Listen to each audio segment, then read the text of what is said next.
In this video, I will show you how to find upper and lower bounds. When value is rounded, the exact value is not known. It lies within an interval.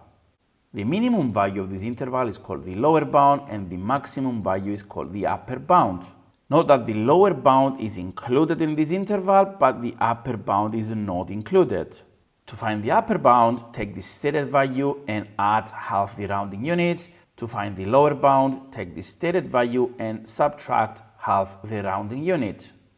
The stated accuracy will be one of three forms. You can either be given the rounding unit explicitly, for example, to the nearest 100. You could be given in decimal places or significant figures. The first two are straightforward. Significant figures might need a bit of thinking.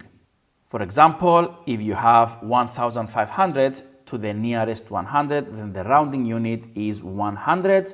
Divide this by 2, you'll get 50. So for the upper and lower bound, take the 1,500 plus or minus 50, and you'll get the following. Same number, but to the nearest 10, then the rounding unit obviously is 10. Divide this by 2, get a 5. So 1,500 plus or minus 5 gives the following bounds.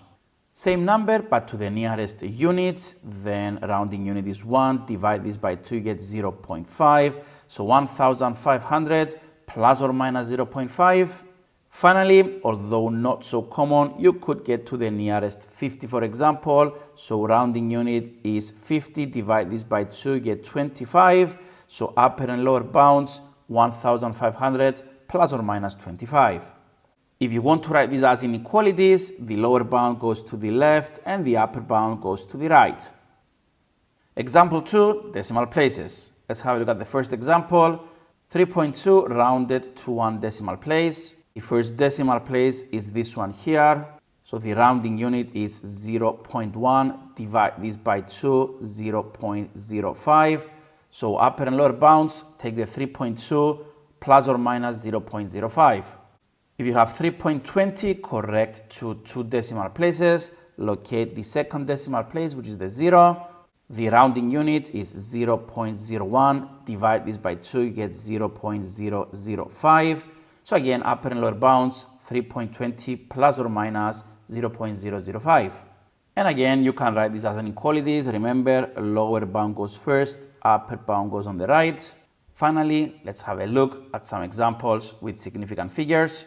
For my first three examples, I use the same number but with different accuracy. So 7,000 rounded to one significant figure. The first significant figure is this 7. So the rounding unit is 1,000. Divide this by 2, you get 500.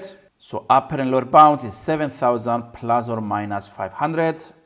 For the second one, 7,000 to two significant figures. This is the second significant figure. So the rounding unit is 100. Divide this by 2, you get a 50. So upper and lower bound, 7,000 plus or minus 50. For the third one, 7,000 to three significant figures. That's the third significant figure. The rounding unit is 10. Divide this by 2, you get 5. So 7,000 plus or minus 5 will give you the upper and lower bounds. And finally, let's work with the decimal. 0.018 correct to two significant figures. This 8 is the second significant figure. The rounding unit is 0.001. Divide this by 2, you get 0.0005. And again, upper and lower bounds, 0.018 plus or minus 0.0005. In the next video, I'll show you how to do calculations using upper and lower bounds. If you like the video, please like it and subscribe to our channel.